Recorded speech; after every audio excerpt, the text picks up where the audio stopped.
پاکستان اور دنیا بھر میں لاکھوں دیکھنے اور سننے والوں کو عرش شریف کا سلام۔ ناظرین، آج لاہور میں ایک اور افسوسناک واقعہ ہوا جس میں 4 جوان شہید ہو گئے، 6 شہری جاں بحق ہو گئے، شہید ہو گئے۔ یہ واقعات کب تک ہوتے رہیں گے؟ اس کے بعد ہم نے دیکھا کہ جو روٹین کی ایک کارروائی ہوتی ہے، تمام بیانات بھی اسی طرح کے آ گئے، اور جس وقت جنازوں کو کندھا دیا جا رہا تھا، میں سوچ رہا تھا کہ یہ جو ہمارے شہری اور جوان آج شہید ہوئے ہیں، ان کے بھی خواب ہوں گے، ان کے بھی خاندان ہوں گے۔ آج صبح جب وہ گھر سے نکلے ہوں گے اور مردم شماری پاکستان کے لیے کر رہے تھے، اپنی ڈیوٹی پہ مامور تھے یہ تمام لوگ، تو ان کے گھر والے جو ان کا انتظار کر رہے تھے ان پہ کیا بیتی ہوگی؟ پاکستانی یہ حالات کب تک ان سے گزرتے رہیں گے؟ کب تک ایسے واقعات ہوتے رہیں گے؟ ایک جنگ ہے جس کو کہا جاتا ہے کہ کافی لمبی جنگ ہے، اور اس میں ہم نے کافی کچھ حاصل بھی کیا ہے، لیکن کیا جو کچھ ہمیں کرنا چاہیے تھا وہ ہم نے کیا نہیں کیا؟ پھر خبر یہ بھی آئی کہ chief of general staff general lieutenant general Bilal Akbar صاحب نے وزیر اعلیٰ پنجاب شہباز شریف صاحب سے بھی فون پر رابطہ کیا، وزیر داخلہ چودھری نثار علی خان سے بھی بات چیت کی، اور اس پہ ایک لا اینڈ آرڈر سچویشن کے حوالے سے جو بتایا گیا کہ بات چیت ہوئی، لیکن مزید تفصیلات نہیں آئیں۔ اب اس میں معاملات کیا ہوئے اس پہ ہم صرف سوال ہی اٹھا سکتے ہیں۔ ساتھ ساتھ ناظرین، سندھ میں آئی جی سندھ کا جو معاملہ ہے اس پہ سندھ کابینہ نے آج فیصلہ کیا کہ جناب ہمیں ان کی سروسز نہیں چاہیے۔ آخر سندھ حکومت کو، اور خاص طور پہ سندھ حکومت کی جب بات ہوتی ہے تو پاکستان پیپلز پارٹی کو اے ڈی خواجہ صاحب سے مسئلہ کیا ہے؟ ساتھ ساتھ متحدہ قومی موومنٹ پاکستان نے ایک وائٹ پیپر بھی جاری کیا ہے، اور اس کو کہا گیا ہے انصاف کی تلاش شہری سندھ کا مقدمہ، جو کہ ایک طرح سے چارج شیٹ کی گئی ہے پاکستان پیپلز پارٹی کو ان کی 9 سالہ دور حکومت میں سندھ میں۔ میں اپنے پینلز کا ناظرین آپ سے تعارف کروا دوں۔ اسلام آباد اسٹوڈیوز میں ہمارے ساتھ موجود ہیں علی محمد صاحب، پاکستان تحریک انصاف سے ان کا تعلق ہے، کراچی سے ہمیں جوائن کر رہی ہیں شرمیلا فاروقی صاحبہ، پاکستان پیپلز پارٹی سے ان کا تعلق ہے، اور متحدہ قومی موومنٹ پاکستان سے ریحان ہاشمی صاحب میں جوائن کریں۔ آپ سب کا پروگرام میں شرکت کا شکریہ۔ علی محمد صاحب، لاہور کا ایک اور واقعہ، یہ واقعات کا تسلسل کب رکے گا؟ اور اس کی وجوہات جو ہیں وہ سب ہمیں معلوم ہیں، اس کے بعد وہی روایتی بیانات آتے ہیں، وہی چیزیں ہم دیکھتے ہیں۔ یہ کب تک؟ آج جو 10 لوگ گھر نہیں جا سکے اپنے، ان کے خاندانوں پہ کیا بیتی ہوگی؟ جو 60,000 پاکستانی پہلے شہید ہو چکے ہیں، یہ کب تک قربانیوں کا سلسلہ جاری رہے گا اس حالت سے؟ بسم اللہ الرحمن الرحیم، اللہم صلی وسلم وبارک علی سیدنا محمد رسول اللہ صلی اللہ علیہ وسلم۔ جب تک ہم سیریس نہیں ہوتے، تفصیلی جواب یہ ہے کہ آج صبح جب میں ٹویٹر پہ اس کو کنڈیم کر رہا تھا، یقین کیجئے مجھے شرم محسوس ہو رہی تھی، اور ہر پاکستانی کو ہونی چاہیے کہ کیا ہم مرثیہ خوانوں کی اور مرثیہ گوہوں کی جو ہے وہ قوم بن گئے؟ کہ ہم صرف مرثیے کریں گے اور نوحہ گناہ ہوں گے اور سینہ کوبی کریں گے اور پھر بھول جائیں گے اگلے حادثے ہونے تک؟ آپ نے بہت سارے پروگرام کیے، سارے اینکرز نے کیے ملٹری کورٹس پہ، اور ان دنوں میں بھی میں اکثر یہ بات کرتا تھا کہ ملٹری کورٹس، بینگ اے وکیل، being a democrat, being a constitutionalist, میں سمجھتا تھا کہ اور سمجھتا ہوں کہ ان حالات میں آپ کی ضرورت ہے، لیکن ساتھ میں دوسری بات یہ کرتا تھا کہ یہ میرے سامنے یہ 20 کے 20 پڑھے ہیں ارشد صاحب، یہ 20واں پوائنٹ ہے ریویمپنگ نیشنل ایکشن پلان کا، revamping and reforming the criminal justice system. نہ ان 2 سالوں میں کچھ ہوا، اور نہ ان پچھلے 2 ہفتے میں کچھ ہوا ہے، اور نہ مجھے ہونے کا امکان نظر آ رہا ہے۔ کیا یہ جنگ ہم نے اپنے قانون نافذ کرنے والے اداروں، بالخصوص رینجرز، فوج اور پولیس، اور ساتھ میں ان غریب پاکستانیوں کے ذمہ کر دی ہے کہ آپ لڑتے رہیں، مرتے رہیں، کھپتے رہیں؟ آپ اس لیے مریں کیونکہ آپ عام پاکستانی ہیں، آپ کے پاس اسکارٹس نہیں ہیں، اور آپ اس لیے شہید ہوں، مریں کیونکہ آپ کو تو تنخواہ ملتی ہے، آپ تنخواہ ملتی ہے، آپ جا کے مریں، لڑیں۔ ہمارا کام ہے حکومت کرنا اور سیاست کرنا، اور ایک دوسرے کو اوپر اور نیچے کرنا۔ میں یہ سمجھتا ہوں ہمیں ہوش کے ناخن لینے چاہیے، اور یہ تمام لوگوں کے لیے سب سے زیادہ رسپانسبلٹی جو ہے وہ میاں نواز شریف صاحب کی ہے، اور اس کے بعد بھی جتنی بڑا سر اور اتنی ہی رسپانسبلٹی میں یہ سمجھتا ہوں اللہ ہم سے پوچھے گا، علی سے بھی پوچھے گا کہ اگر علی نے آواز نہیں اٹھائی، اگر یہ جو 2 ہفتے خاموشی سے گزرے ہیں، بیچ میں نیشنل اسمبلی کا سیشن بھی گزرا ہے، اس نیشنل اسمبلی کے سیشن میں اگر کسی پوائنٹ آف آرڈر پہ علی کھڑا نہیں ہوا کہ منظور تو ہم نے کر دیا، دستخط تو ہم سب نے کر دیے، اب کرمنل جسٹس سسٹم کا کیا ہوگا، نیشنل ایکشن پلان کا کیا ہوگا؟ یہ 15-16 پوائنٹس میں آئی تھنک 16 نمبر پوائنٹ ہے کہ آپ نے 0 ٹالرنس ہونی ہے پنجاب میں اس پہ دہشت گردی پہ، چوکنگ آف فائنینسنگ ہے، آپ کا فاٹا ریفارمز ہیں، وہ فاٹا ریفارمز بھی مجھے کھڈے لائن نظر آ رہے ہیں۔ میں تو ان حالات میں اگر دیکھتا ہوں، مجھے ہوپ صرف اللہ تعالیٰ کی طرف اور اس پاکستانی عوام میں، اور ان جوانوں میں کہ یہ اس کے باوجود جو ہے وہ کہتے ہیں نا کہ پلٹنا جھپٹنا جھپٹ کر پلٹنا لہو گرم رکھنے کا ہے ایک بہانہ، تو پلٹ رہے ہیں جھپٹ رہے ہیں، اپنا حوصلہ نہیں ہار رہے، ہر روز پاکستانی پھر۔ لیکن ایک اور چیز بھی ارشد صاحب، آپ اور گیسٹوں کی طرف بھی جائیں گے، صرف اتنا میں ضرور کہوں گا کہ آج سے چند سال پہلے جب مشرف صاحب کے زمانے میں دہشت گردی کی یہ گیم شروع ہوئی، جب وہ خودکش پہلی دفعہ پاکستان میں آئے، تو ہم جب یہ ایک واقعہ ہوتا تھا پورا پاکستان سوگوار ہوتا تھا، ہر جگہ ہر دکان پہ، ہر چھابڑی والے کے پاس، ہر ڈھابے پہ، ہر ٹی سٹال اور بڑے سے بڑے ہوٹل میں، اور ہم اپنے گیسٹ روم اور شادیوں میں ڈسکس کرتے تھے، کل ادھر دھماکہ ہو گیا، لوگ جو ہیں وہ پریشان ہوتے تھے، ان کو دکھ ہوتا تھا۔ اب ہمارا نوالا منہ پہ جا رہا ہوتا ہے، ہم دیکھ رہے ہوتے ہیں سامنے لاشیں پڑی ہوتی ہیں، ہم کھا رہے ہوتے ہیں۔ کیا ہم بحیثیت قوم بحث ہو گئے؟ بحیثیت قوم کیا ہم بحث ہو گئے؟ شمیلہ فاروقی صاحبہ، آخر کب تک؟ شکریہ ارشد صاحب۔ دیکھیے، اس قوم کا پہلے ہی بہت زیادہ وقت ضائع ہوا۔ یہ تو اگر انفارچونیٹلی اگر آرمی پبلک سکول کا بھیانک سانحہ نہیں ہوا ہوتا تو میرے بھائی علی محمد صاحب کے جو لیڈر ہیں عمران خان صاحب اور میاں نواز شریف صاحب، تو یہ تو ایک سیم پیج پہ تھے کہ جی یہ گڈ طالبان ہے، یہ بیڈ طالبان ہے، ان سے ڈائیلاگ کریں گے۔ وہ آپ کو یاد ہے ایک کمیٹی بھی بنائی گئی تھی جو ان سے بات چیت پہ جا رہی تھی اور تمام چیزیں۔ 1.5 سال اس قوم کا اس ڈائیلاگ میں ضائع ہوا اور اس کے نتیجے میں نہ جانے کتنی جانیں ضائع ہو گئیں۔ اور مجھے وہ وقت بھی یاد ہے جب الیکشن کیمپین 2013 میں عمران خان صاحب کہا کرتے تھے کہ طالبان رک جائیں، ہمیں کیمپیننگ کرنے دیں، یہاں دھماکے نہ کرنا۔ مجھے وہ وقت بھی یاد ہے جب شہباز شریف صاحب کہتے تھے کہ جی آپ کی اور ہماری ایک ہی منطق ہے، پنجاب کو چھوڑ دو، باقی پاکستان میں جو کرنا ہے وہ کرو۔ مجھے وہ وقت بھی یاد ہے جو چیف منسٹر خیبر پختونخوا کہتے تھے ہم فیسیلیٹیٹ کریں گے طالبان کو کے پی کے میں دفتر کھولنے کے لیے۔ یہ تمام چیزیں بات نہیں کر رہے۔ یہ آپ کیسے کہہ سکتے ہیں کہ دل سے بات نہیں کر رہے؟ سوری، میں اینکر سے بات کر رہی ہوں۔ علی محمد صاحب میں آتا ہوں، آپ اس پہ کہیں یہ رسپونڈ غلط کر بات لیجیے ہے، گا۔ آپ اس پہ سیاست کر رہی ہیں، I think ارشد صاحب علی محمد صاحب سیاست کر رہی ہیں۔ اپنی باری پہ آپ رسپونڈ کر لیجیے گا، میں جواب سن لوں پھر آتا ہوں دوبارہ۔ اپنی باری پہ کریں جی، آپ بات مکمل کر لیں، پھر علی محمد صاحب سے میں رسپونس لے لیتا ہوں اس کا۔ دیکھیں بات یہ ہے ارشد صاحب کہ جو دشمن ہے وہ دشمن ہے، بانگے دہل آپ اس کو دشمن کہیں، ضرب از شروع ہوا، رد الفساد چل رہا ہے۔ اب دیکھیے اس قوم کو متحد رہنا پڑے گا، اور یہ دیکھیں یہ ہمارے لیے ایک بہت بڑا المیہ ہے کہ آج تک بڑے بڑے شہروں میں، یہ کوئی نارتھ وزیرستان میں نہیں ہوا ہے واقعہ، یہ مین لاہور کے اندر ہوا ہے، بیدیاں از رائٹ دیر۔ اگر 7 کے اندر واقعہ ہوتا ہے it's right there.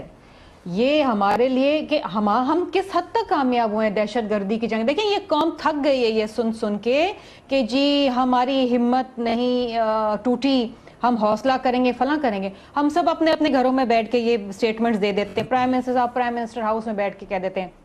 It is not easy for those people جو اپنے پیاروں کی لاشیں اٹھاتے ہیں، اور لاشیں کیا اٹھاتے ہیں؟ ان کے چیتھڑے اڑاتے ہیں۔ یہ ان لوگوں سے پوچھیں جن کے گھروں میں میتیں آتی ہیں۔ یہ ہم نے اس قوم کا بہت زیادہ وقت ضائع کر دیا ہے اپنی آپس کی بکرنگ کے اندر۔ ہمارے لیے آج بھی بہت بڑا ایشو ہے پاناما، اپنی جگہ ہے، لیکن اس ملک کا سب سے بڑا مسئلہ کیا ہے؟ وہ دہشت گردی ہے۔ ہم آج بھی میں تو پرسنلی مجھے نہیں پتا کہ باقی لوگ کیا سمجھتے ہیں، مجھے آج بھی پتا ہے کہ کسی وقت ایک ولنریبل مومنٹ آیا، ایک کانگریگیشن آئی اور دھماکہ ہو جائے گا۔ آج ہم ڈرتے ہیں باہر جاتے ہوئے، بھائی ہمیں نہیں پتا، ہر چوتھے دن ایک الرٹ آتا ہے، اس مال میں نہ جاؤ، پبلک پلیسز میں نہ جاؤ، پارکس میں نہ جاؤ، فلاں نہ جاؤ، ہمیں نہیں پتا۔ وی آر اسکیئرڈ، ہم ڈرے ہوئے ہیں، یہ قوم ڈری ہوئی ہے۔ یہ قوم کے پاس کتنی ہمت، آپ کتنی ہمت چاہتے ہیں یہ قوم دکھائے؟ بھائی ان سے پوچھیں جو اپنے پیاروں کو دفنا کے آتے ہیں، ان سے پوچھیں جن کے گھروں میں کبھی کبھار میتیں بھی نہیں آتی، کبھی وہ ہاتھ ڈھونڈ رہے ہوتے ہیں، کبھی وہ پیٹ، مطلب میں یہ باتیں کرنا بھی نہیں چاہتی ہوں۔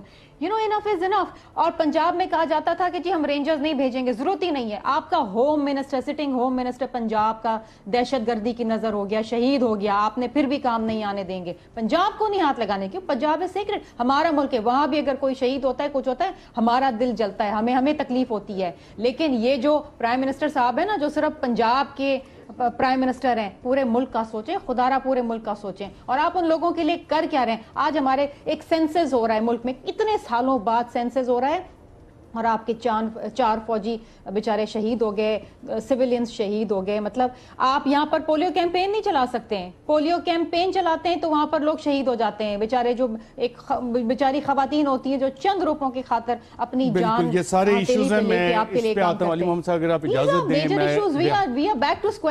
صرف ایک عرض یہ ہے کہ یہی دشمن چاہتا ہے کہ ہم آپس میں اسی طرح لگے رہیں, ایک دوسرے کو ماضی یاد دلاتے رہیں. کیا انہوں نے اس پہ ایگری نہیں کیا تھا ان لوگوں سے ڈائیلاگ ہو؟ اور ہم نے تو کبھی ایگریمنٹ نہیں کیا. انہوں نے تو سوات میں دہشت گردوں کے ساتھ قانون سے ماورا ایگریمنٹ کیا تھا. اور کیا میں ان کو بتاؤں کہ لندن اسکول آف اکنامکس میں محترمہ بے نظیر بھٹو شہید نے جا کے کیا کہا تھا؟ خود ایڈمٹ کیا تھا. ڈیٹ میں بتا دوں آپ کو, جس ڈیٹ پہ کہا تھا لندن اسکول آف اکنامکس میں کھڑے ہو کے انہیں کہا تھا, ایڈمٹ کیا تھا کہ ہاں مجھ سے میری حکومت سے غلطی ہوئی ہے. جب نصیر اللہ بابر صاحب نے کہا تھا کہ دیز آر آور بوائز, جب طالبان کو بنایا گیا, تو غلطیاں بہت سے لوگوں نے کی ہیں. آج جب ہم بات کرتے ہیں, آپ نے نارتھ وزیرستان میں آپریشن کرنے کی ہمت نہیں کی. لیکن مجھے یہ بتائیں کہ ان گفتگوؤں سے جب ایک دوسرے کو اس طرح بلیم کریں گے کہ ہم کسی نتیجے تک پہنچ سکتے ہیں. میں اپریشیٹ کرتا ہوں جو ان کا جذبہ ہے دہشت گردی کے خلاف, لیکن اس وقت ان کا یہ جذبہ کدھر تھا جب کراچی میں 259 مزدور زندہ جلائے گئے وہاں پہ بلدیہ ٹاؤن میں؟ کیا ان کی حکومت نہیں تھی وہاں پہ؟ کیا ان کی حکومت اس کے بعد نہیں آئی؟ 12 مئی میں جو وکیلوں کو مارا گیا, جو پاکستانیوں کو شہید کیا گیا دن دہاڑے کراچی کی گلیوں میں, اور اس وقت ایک ڈکٹیٹر کی حکومت تھی. سوال مشرف صاحب پہ بھی اٹھتا ہے, ایم کیو ایم پہ بھی اٹھتا ہے, اور اس کے بعد 2 گورنمنٹس کنزیکٹیولی پیپلز پارٹی نے کی ہیں, پہلی 5 سال اور پھر 4 سال. کیا آپ نے کبھی اس کو محسوس کیا کہ ان لوگوں کو جو 12 مئی میں شہید ہوئے, جو بلدیہ ٹاؤن میں شہید ہوئے, کیا آپ نے درد محسوس کیا ولی بابر کا جن کو کراچی کی گلیوں میں شہید کیا گیا؟ کیا آپ نے درد محسوس کیا حکیم سعید کا؟ آپ کی حکومت میں ہوا ہے سارا. تو غلطیاں اگر حکومتوں سے ہوئی ہیں تو اس وقت یہ ہے کہ ہم یہ سوچیں کہ آگے کرنا کیا ہے. میں یہ سمجھتا ہوں آگے کرنا یہ ہے کہ نیشنل ایکشن پلان پہ فل فوکس کریں اور پمپ کریں پیسہ. یہ فیتے کاٹنے سے دور ہوں, یہ بڑے بڑے منصوبوں کو ایک سائیڈ پہ کریں اور اس کو پرائیورٹی نمبر 1 ڈالیں. جی ریحان ہاشمی صاحب, میرا آپ سے بھی یہی سوال ہے, آخر کب تک؟ جی بسم اللہ الرحمن الرحیم. پہلے تو میں جی آواز آ رہی ہے آپ کو؟ جی. یہ انتہائی افسوسناک سانحہ ہوا اور جو بزدلانہ کارروائی ہے جس کو کنڈیم کرنا چاہیے اور سوچنا یہ چاہیے کہ وہ کون سے محرکات ہیں کہ تمام تر پریمپٹیو میجرز لینے کے باوجود بھی, حالانکہ وہ پریمپٹیو میجرز بھی بہت ڈیلے ہوئے, لینے کے باوجود بھی یہ بزدلانہ کارروائی دشمن ہمارے اوپر کر رہا ہے آج بھی.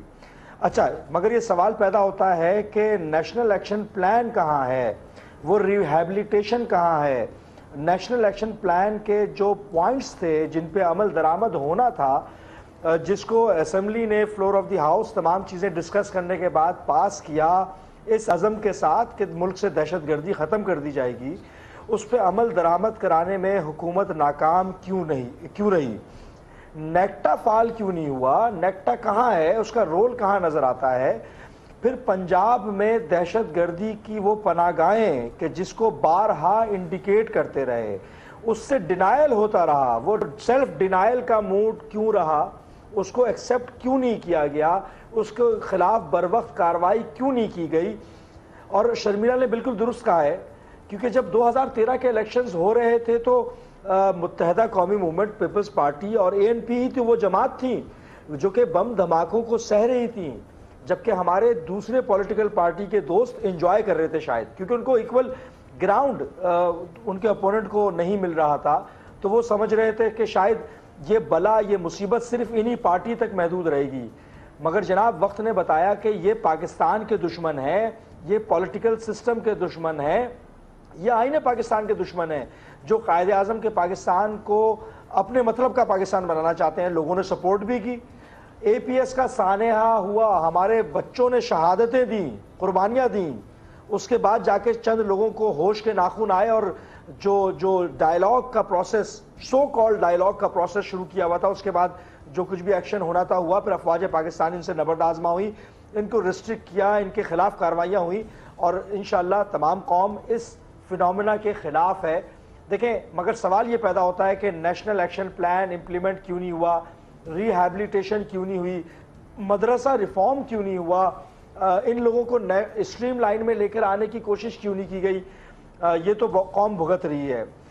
آج بھی ہماری صفوں میں، پولیٹیکل صفوں میں ایسے لوگ موجود ہیں جو ان کے ہمنوا ہیں، جو آج بھی اس بات سے قطع نظر کہ وہ انہوں نے کتنے مسلمانوں کو، کتنے پاکستانیوں کو، کتنے افواج پاکستان کے سپاہیوں کو شہید کیا، ان تمام چیزوں کے قطع نظر آج بھی پاکستان کے پولیٹیکل ایرینا میں وہ لوگ دیکھے جا سکتے ہیں کہ جو ان کی حمایت بھی کر رہے ہیں، جو ان کی ہمنوائی بھی کر رہے ہیں، سپورٹ بھی کر رہے ہیں، ان کے خلاف بات کرنے کو تیار نہیں ہے آج بھی۔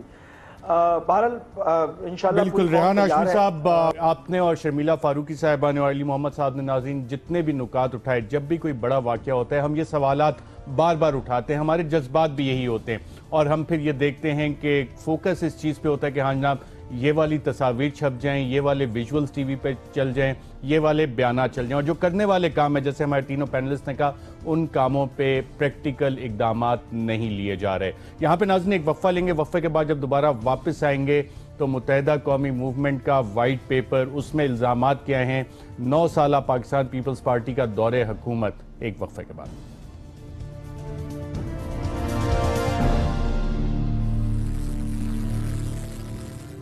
ویلکم بیک ناظرین۔ ریحان ہاشمی صاحب، آج آپ نے ایک وائٹ پیپر جاری کیا ہے، 9 سال کا آپ نے ذکر کیا، بدعنوانی کہا، بد انتظامی، بد نظمی اور بدترین دور کا پاکستان پیپلز پارٹی کا۔ آپ کو اس میں سے کچھ حصہ تو آپ بھی ان کے ساتھ پارٹنر نہیں رہے حکومت میں؟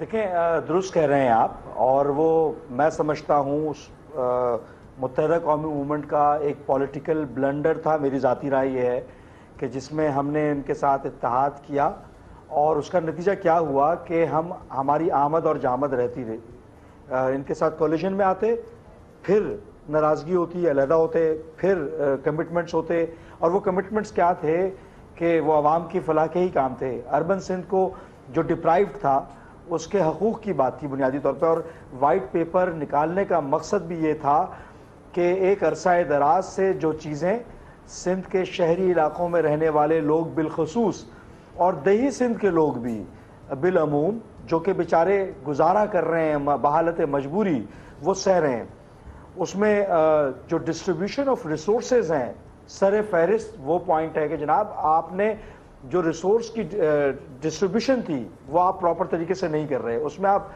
ڈنڈی مار رہے ہیں، اس میں آپ کرپشن کر رہے ہیں، جو دیہی سندھ کا حق تھا وہ بھی آپ نہیں دے پا رہے۔ آپ فیڈرل گورنمنٹ سے تقاضا تو کرتے ہیں مگر آپ ڈیوالو نہیں کرتے، سٹیز کو نہیں دے رہے، ڈسٹرکٹس کو نہیں دے رہے۔ پھر پی ایف سی ایوارڈ ہو، چاہے جو نیشنل فائنینس ایوارڈ ہو، کمیشن کا ایوارڈ ہو، جو اس کا فنڈ آتا ہے وہ آپ ڈسٹرکٹس کو نہیں دے رہے، آپ شہر کو نہیں دے رہے۔ آپ نے 40-60 کا جو کوٹا سسٹم امپوز کیا ہوا ہے جو صرف 10 سال کے لیے قانونی حیثیت اختیار کر گیا تھا، اس کے بعد آپ نے 40 سال تک چلایا، جس میں آپ نے ڈویژن کریٹ کر دی اربن اور سندھ کی، وہ آج تک آپ چلا رہے ہیں۔ اور چلیں 40% اگر آپ نے دیا بھی تھا اربن سندھ کا، شہری سندھ کو، تو وہ 40% بھی جابز نہیں مل رہی ہیں نوجوانوں کو جو کہ شہری سندھ میں رہتے ہیں، بستے ہیں۔ پھر لوکل باڈیز کے حوالے سے اس میں آپ نے کرپشن کے بھی الزامات لگائے، اور آپ کے جو میئر ہیں ان کو بھی آپ کہہ رہے ہیں اختیارات نہیں دی گئے، پیسے نہیں دیے گئے۔ دیکھیں میں اسی طرف آ رہا ہوں، مختصر کر کے بتاتا ہوں۔ لوکل باڈیز 73 کا آئین، بھٹو صاحب کا آئین، وہ یہ کہتا ہے کہ لوکل باڈیز کے کیا اختیارات ہونے چاہیے، آرٹیکل اس میں لکھا ہوا، آرٹیکل 140A موجود ہے، جبکہ انہوں نے صوبائی اسمبلی سے ایک ایسا قانون پاس کروایا جو کہ کانٹراڈکٹری ہے، اسی آئین کے کانٹراڈکٹری ہے، اس کی مخالفت میں ہے کہ جو بھٹو صاحب کا دیا ہوا کانسٹیٹیوشن ہے اس کو رد کرتا ہے وہ۔ پھر ہم بات کرتے ہیں کہ جناب آپ نے ٹیکس نیٹ صرف سندھ کے شہری علاقوں میں امپوز کر دیا، جبکہ ٹیکس نیٹ میں تو وہ وڈیرا آنا چاہیے تھا جو کہ سندھ کے ایک مڈل کلاس بالکل ٹھیک ہے۔ ریحان ہاشمی صاحب، ان سارے وائٹ پیپر میں آپ کا سب سے اہم مسئلہ کیا ہے؟ دیکھیں یہ تمام پوائنٹس ہی اہم ہیں، میں سمجھتا ہوں کہ بہت ساری چیزیں ہم نے ایک ساتھ دی ہیں جس کو یکے بعد دیگرے دیکھنا بہت ضروری ہے، اور تمام چیزیں وہ ہیں کہ جس پہ عرصہ دراز سے استحصال در استحصال ہو رہا ہے، جس میں کوٹا سسٹم ہو، جس میں اربن سندھ شہری آبادی کے اوپر تمام ٹیکسز امپوز کر دیا گیا ہو، جبکہ جو وڈیرا کما رہا ہے دگنی تگنی ارننگ کر رہا ہے اس کے اوپر انکم ٹیکس نہیں ہو, وہ جو بالکل ٹھیک ہے. میں ذرا شرمیلا فاروقی صاحبہ سے سے ورژن لے لوں کیونکہ چارج شیٹ آپ نے پاکستان پیپلز پارٹی کو کیا ہے. جی شرمیلا بی بی کیسے رسپونڈ کریں گی ان کی باتوں کو؟ ارشد صاحب, سب سے پہلی بات تو یہ ہے کہ 9 سالوں میں سے سوائے 2 سال چھوڑ کے, بلکہ میں اس 2 سال کے اوپر بھی آتی ہوں, تقریباً 6.5 پونے 7 سال الحمدللہ یہ ہمارے کولیشن پارٹنرز تھے, اور ایسے کولیشن پارٹنرز تھے, اتنے دبنگ کولیشن پارٹنرز تھے کہ یہ کیبنٹ میں بیٹھے بیٹھے چیف منسٹر قائم علی شاہ کو سنا دیتے تھے, اور میں اس کی گواہ ہوں کیونکہ میں بھی کیبنٹ میں رہ چکی ہوں.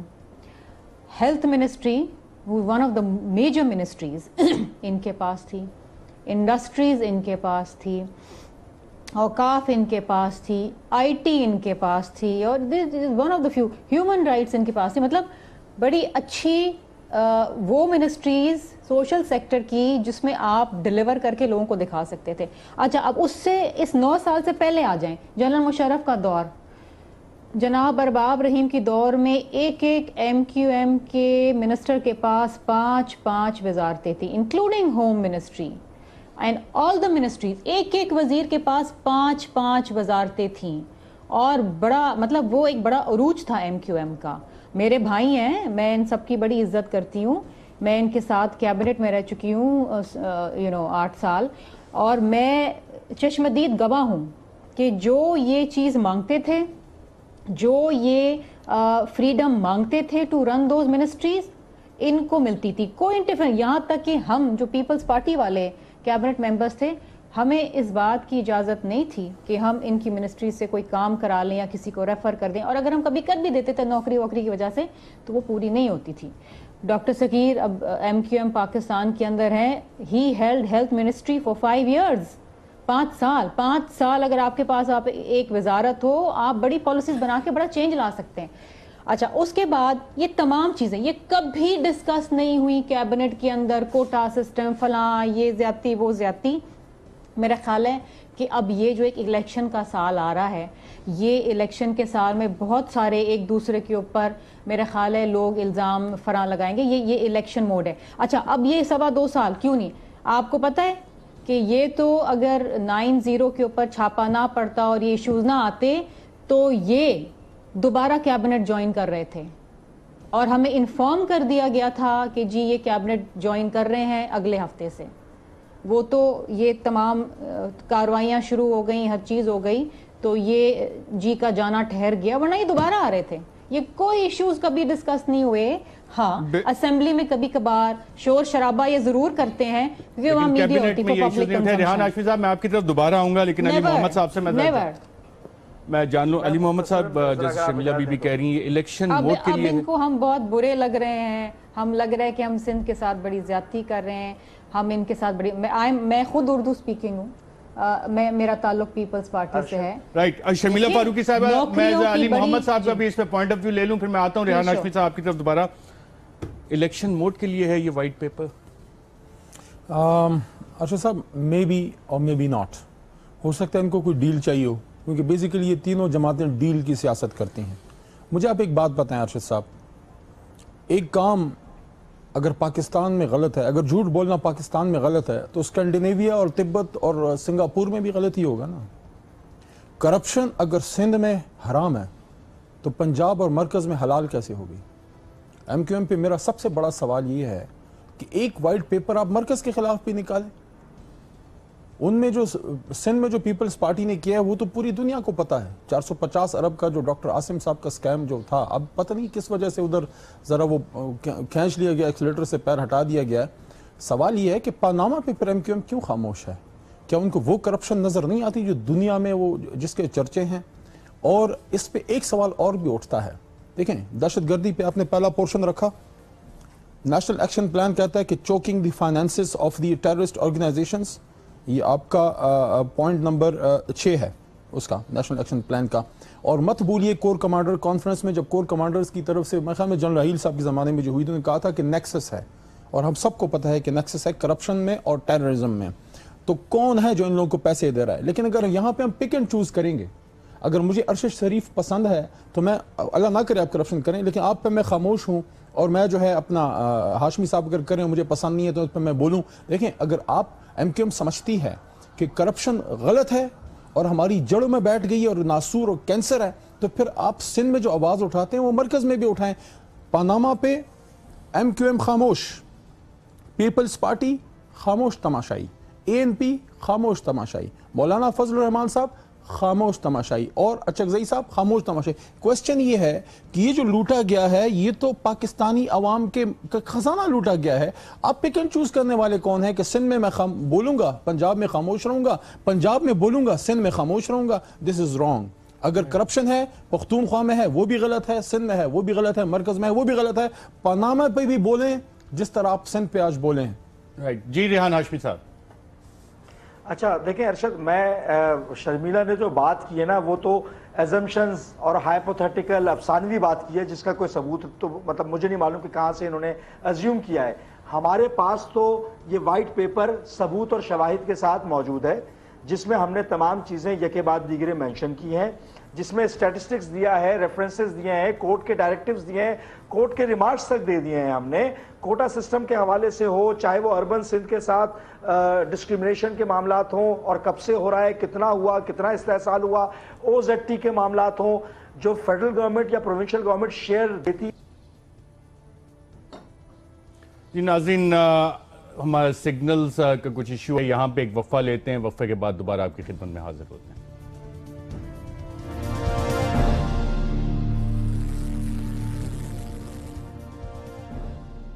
ویلکم بیک ناظرین۔ آئی جی سندھ اے ڈی خواجہ، آخر انہوں نے ایسا کیا کیا ہے کہ سندھ کابینہ کو کہنا پڑا کہ جی ہمیں ان کی ضرورت نہیں ہے؟ شرمیلا فاروقی صاحبہ، کیوں اتنے ناپسند ہیں اے ڈی خواجہ آپ لوگوں کو؟ نہیں ارشد صاحب، ایسی بات ہرگز نہیں ہے۔ I think A D Khawaja is a very competent officer, اور جب تک وہ رہے ان کی سربراہی میں کراچی اور بالخصوص پورے سندھ کے اندر میرے خیال ہے کہ بڑے اچھے نتائج آئیں، لیکن انفارچونیٹلی عدالتی احکامات کے بعد ان کی سینیورٹی متاثر ہوئی ہے، اور نارملی آئی جی سندھ جو ہے اس کی گریڈ 21 گریڈ ہوتی ہے، اور اس عدالتی آرڈر کے بعد وہ 20 گریڈ میں آ گئے، تو سونر اور لیٹر ان کو اس عہدے سے تو میرے خیال ہے کہ جانا پڑتا۔ اب اس میں آئی ڈونٹ نو اتنا بڑا ایشو کیوں بن گیا ہے، بیکاز یہ کسی بھی صوبے کی صوابدید ہے کہ وہ اپنی مرضی کے آئی جی کی درخواست وفاق سے کر سکے۔ نارملی جو رولز آف بزنس کے تحت 3 نام بھیجے جاتے ہیں، فیڈرل گورنمنٹ ان میں سے کسی ایک کو پوسٹ کر دیتی ہے۔ چیف منسٹر وہ نام بھی بھیج چکے ہیں، اور ابھی میرے خیال ہے 3 دن ہو گئے ہیں، 3-4 دن ہو گئے ہیں، اس کے اوپر کوئی فیصلہ نہیں آیا ہے۔ سو آئی تھنک، اور اس کے بعد جب کنٹیمپٹ آف کورٹ کے اندر جو لوگ گئے ہیں جنہوں نے پہلے بھی پٹیشن لگائی تھی، اس پہ سندھ ہائی کورٹ نے شاید یہ کہا تھا کہ تمام ڈیسیشنز جو ہیں اس قسم کے کابینہ سے اس کی منظوری لیں، تو آج کابینہ کا بھی اجلاس ہو اور کابینہ نے بھی اس کی منظوری دے دی کہ ان کو چینج کر دیا جائے۔ So I think this should not be a bone of contention between any one.